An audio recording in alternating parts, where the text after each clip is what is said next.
Alô, irmãos e irmãs em Cristo Jesus, Pai, graça e misericórdia seja com todos nós. Neste dia, é o 30 de março de 2024. Estamos aqui, irmãos, graças ao Altíssimo, ao Criador dos céus e da terra, e ao seu Filho Jesus Cristo. Estamos aqui vivos, caminhando em direção a Jerusalém Celestial, em obediência à palavra, imitando as virgens prudentes, aqueles e aquelas, que ouvem a palavra e a põem em prática, Ouvem e leem, É isso? Então nós estamos aqui na esperança de sermos contados, No meio dessas virgens, as vencedoras, serão arrebatadas naquele grande dia. O arrebatamento da igreja, que é exatamente o resultado, do julgamento da igreja. Não é isso? Porque o julgamento da igreja, a igreja ela está comparecendo ao tribunal de Cristo quando ela está vivendo aqui na terra. E aí o arrebatamento vai ser o julgamento final dela. Aos vencedores, será dado então o galardão, da transformação, não é isso? Do seu corpo carnal em corpo espiritual, como está escrito lá em 1 Coríntios, no capítulo 15 e nos versículos 50 em diante, Quando o apóstolo Paulo nos ensina que primeiro ressuscitarão os mortos, transformados, e depois os que estão vivos serão transformados vivos, não experimentarão a morte. E nós queremos ser contados no meio desse grupo, de pessoas, das primícias da salvação, que é a igreja, Então o tribunal de Cristo está funcionando para a igreja. E a igreja ela é constituída de membros, E esses membros são gentios e judeus, certo? Gentios e judeus, desde Abel até aquele grande dia, certo? Então, irmão, ontem nós falamos, sobre a correção na igreja, que a correção é uma das formas de a pessoa, comparecer ao tribunal de Cristo. A igreja, como é que ela comparece ao tribunal de Cristo? Em obediência à palavra, Obediência à palavra significa o quê? Que a igreja não está fazendo a sua própria vontade, está fazendo a vontade do Criador e do Salvador. Então isso, ela está contrariando a sua vontade, os seus desejos, certo? Então ontem nós estávamos falando, do capítulo 12 de Hebreus, nos versículos 7, 8 e 9, que ele está falando ali da correção, Se alguém aceita a correção, ele é tratado como filho. Se ele não aceita, ele é tratado como um bastardo. Então a correção é uma maneira da igreja estar, perante o tribunal de Cristo. E nós citamos também o exemplo, de uma correção que foi feita a um irmão que falou uma bobagem na reunião, no ajuntamento, dizendo que a igreja não existia.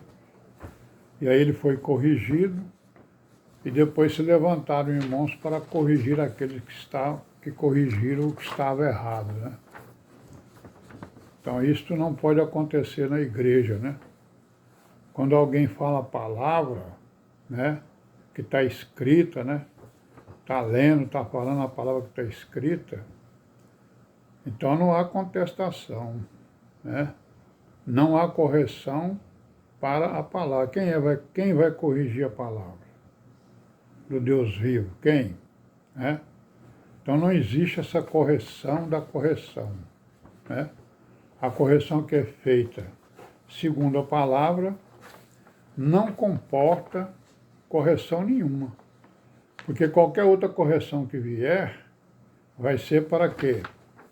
Para contestar, né? Para contradizer aquela palavra. Então foi dado aquele exemplo, mas tem outros exemplos, né? Ao longo aí da nossa vida, tem outros exemplos, né?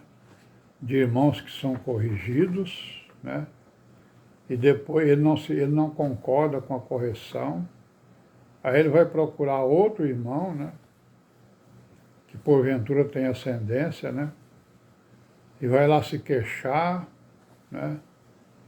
Vai lá dizer as suas queixas, aí o irmão ouve, né? E se levanta contra o irmão que corrigiu aquele irmão, né? Então isso não existe, né? Certo? Aí nesse caso aí cabe algumas perguntas, né? Quem despreza a igreja pode ser chamado de irmão, né? Porque quem despreza a correção está desprezando a palavra, está desprezando o Senhor Jesus, está desprezando o Pai, né? Está desprezando a igreja, está desprezando a verdade, o caminho, a vida, né? Então quem despreza a igreja pode ser chamado de irmão. Quem despreza a correção, né? Quem despreza a correção pode ser chamado de irmão. Quem corrige, aquele que corrigiu, merece o quê? Outra correção? Um elogio? Ou uma repreensão?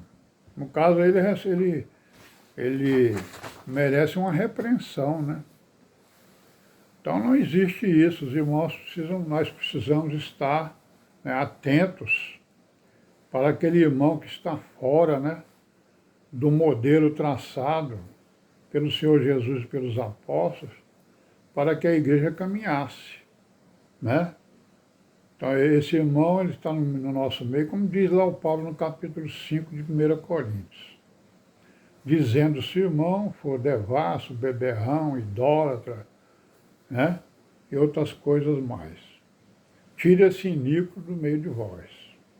Palavra dura, muito dura, né?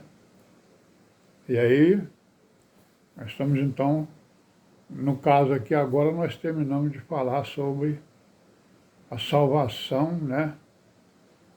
Ou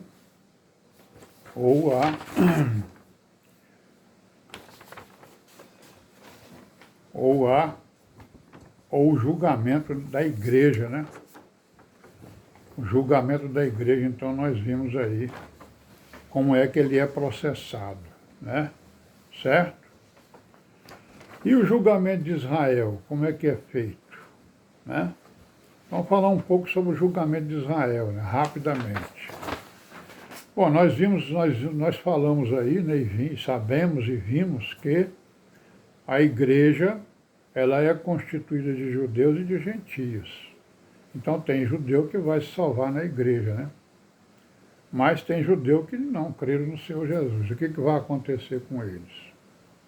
Aqueles que estiverem vivos, né? O que vai acontecer com eles? Quando o Senhor Jesus vier com a igreja, né, para o milênio, o que vai acontecer? Os judeus que vão receber um Messias, né, falso, certo? Vão reconhecer que aquele Messias não é o verdadeiro, ele vai fazer alguma coisa, né? E eles vão identificar que ele não é o verdadeiro. Não é isso? E aí então eles vão armar uma guerra contra ele. Mas como ele é mais poderoso do que Israel, né? Porque ele vai convencer as nações a destruir Israel, né?